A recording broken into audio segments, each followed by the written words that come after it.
ऐसे ऐसे किसी भी केस में किसी भी नेता के खिलाफ में इतना कठोर फैसला नहीं आया। तो ये भी एक तरह से भ्रम पैदा करता, संदेह पैदा करता है कि इसमें कोई न कोई कहीं कहीं कोई न कोई कारण है। और जैसे फैसला आया 24 घंटे के अंदर अंदर उन्होंने राहुल गांधी जी की सदस्यता खत्म कर दी। ये इस बात को सिद्ध करता है कि ये सोची समझी बीजेपी की नीति थी। चाहे महात्मा गांधी हो, चाहे जवाहरलाल नेहरू हो, चाहे अब्दुल कलाम हो, चाहे कोई नेता हो, जब भी आज़ादी की बात करते थे तो अंग्रेज उनको राष्ट्रद्रोह के मामले में जेल में डाल देते थे। उसी पैटर्न पर आज बीजेपी चल रही है। और जो भी हमारे कांग्रेस के नेता, अन्य पार्टियों के नेता बीजेपी के खिलाफ जो उनकी भ्रष्टाचार की बात है, उनकी गलत बात है, उनको जो कोई उठाता है उसके खिलाफ किसी न किसी प्रकार का केस वो लगा देते हैं, चाहे ईडी के माध्यम से हो, चाहे सीबीआई के माध्यम से हो। मैं कह रहा हूँ, हम तो फिर भी गांधीवादी तरीके से आंदोलन कर रहे हैं। इस तरह से किसी बीजेपी के नेता की नाजायज सदस्यता खत्म हो जाती तो बीजेपी पूरे देश के अंदर तोड़ फोड़ कर देती, सरायों को जाम कर देती, अग्रेसिव आंदोलन करती। ये हमारे कांग्रेस के संस्कार ऐसे नहीं है। राहुल गांधी की संसद की सदस्यता खत्म किए जाने से नाराज कांग्रेस पार्टी के नेता देश भर में राहुल गांधी के लिए खुलकर सामने आ रहे हैं।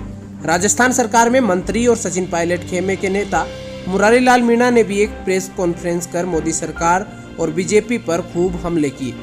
मुरारी लाल मीणा ने केंद्र की मोदी सरकार की तुलना अंग्रेजी हुकूमत से की। वहीं मुरारी लाल मीणा ने कहा कि जिस तरह से देश की आज़ादी के लिए जंग लड़ने वालों को उस वक्त अंग्रेज उठाकर जेलों में डाल देते थे, उसी तरह अब मोदी की सरकार के खिलाफ बोलने वालों के पीछे भी ईडी, इनकम टैक्स और सीबीआई पड़ जाती है। मुरारी लाल मीणा ने कहा कि जानबूझकर राहुल गांधी को मोदी सरकार की ओर से परेशान किया जा रहा है। उन पर बेबुनियाद केस लगाकर उन्हें फंसाने की कोशिश की जा रही है। लेकिन कांग्रेस का कोई भी नेता और कार्यकर्ता कभी इस बात को बर्दाश्त नहीं करेगा। वो राहुल गांधी के लिए कुछ भी कर गुजरने को तैयार है। क्या कहा उन्होंने, आइए सुनते हैं ये वीडियो। क्या कांग्रेस कहना चाहती है आज की प्रेस कॉन्फ्रेंस के माध्यम से? क्या लगता है आपको राहुल गांधी का? देखो, एआईसीसी और पीसीसी के दिशा निर्देश पे पूरे भारत के अंदर जिला मुख्यालय पर प्रेस कॉन्फ्रेंस की जा रही है।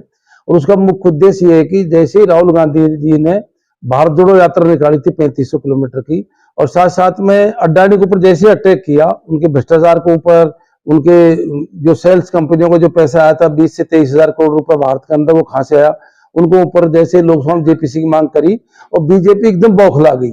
और जनता का ध्यान बटाने के लिए जो एक तरह से मैं कहूंगा निरर्थक केस राहुल गांधी जी के ऊपर था, उसका मानहानि का, और मानहानि का केस भी आपको पता होगा कि कर्नाटक में राहुल गांधी जी ने भाषण दिए थे, एक मोदी नेम के ऊपर बोले थे वो, और उसकी एफआईआर दर्ज गुजरात में हुई थी। अब गुजरात में एफआईआर दर्ज क्यों, इस बात को हम समझ सकते हो, क्योंकि मोदी जी का और अमित शाह का गृह जिला गुजरात है। और उस केस पे इतने दिन बाद में आकर के तुरंत मैं ये नहीं कहूंगा, कोर्ट को लेकर आरोपित नहीं करूंगा, 23 मार्च को कोर्ट का एक फैसला आया और 2 साल की सजा कोर्ट के द्वारा राहुल गांधी जी को अपमान के मामले में बोली गई।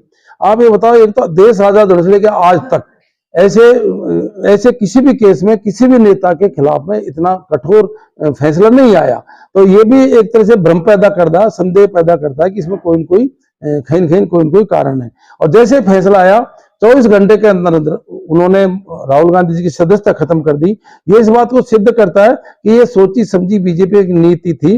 बीजेपी नहीं चाहती अब पूरे देश में जिस तरह के उन्होंने पूरा पैसे का ट्रांजैक्शन पैसे वालों की तरफ कर रखा है।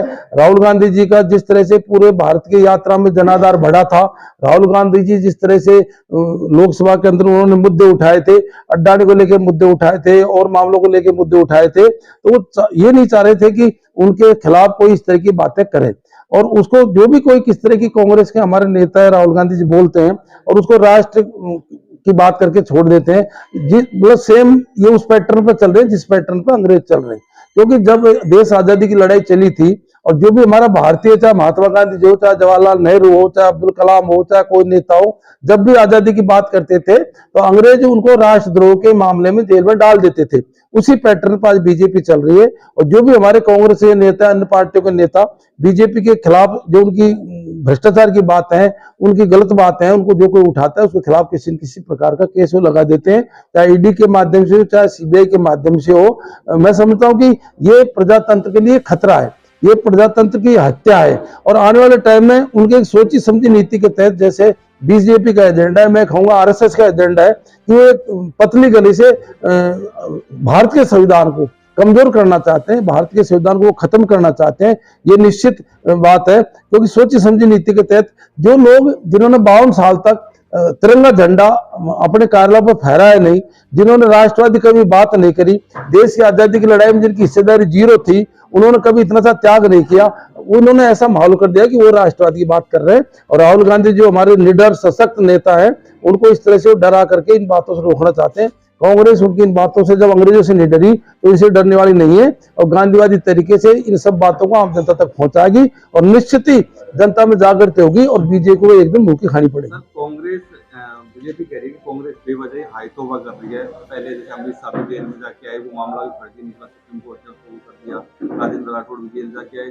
अगर मामले फर्जी हैं तो कोर्ट मतलब पूरी जुडिशरी तरीका अपनाना चाहिए, हाई तौबा नहीं करनी। ऐसा मैं कह रहा हूं, हम तो फिर भी गांधीवादी तरीके से आंदोलन कर रहे हैं। इस तरह से किसी बीजेपी के नेता की नाजायज सदस्यता खत्म हो जाती तो बीजेपी पूरे देश के अंदर तोड़फोड़ कर देती, सरायों को जाम कर देती, अग्रेसिव आंदोलन करती। ये हमारे कांग्रेस के संस्कार ऐसे नहीं है, हम गांधीवादी तरीके से आंदोलन कर रहे हैं। बीजेपी वालों की एक आदत है कि किसी भी सबसे बड़ी झूठ को सत्य सिद्ध कर देते हैं। ये आपने देखा नहीं कि जितने भी चाहे महंगाई को लेकर आंदोलन करते हो, चाहे किसी और बात को लेकर आंदोलन करते हैं, किस तरह के आंदोलन करते हैं।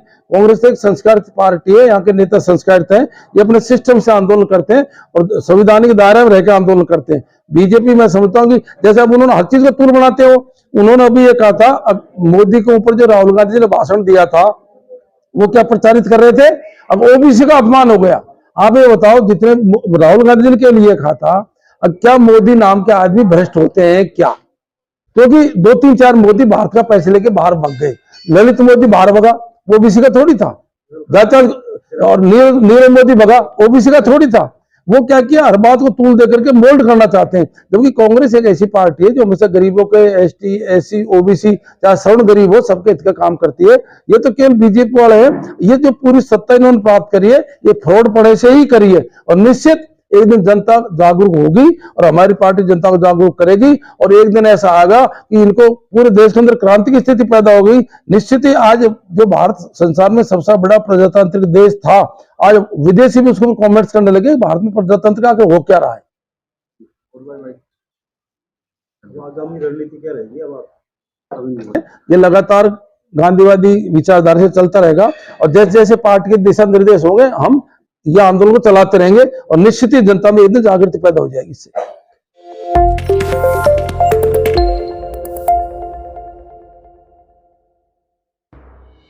पूर्व सीएम रह चुकी वसुंधरा राजे ने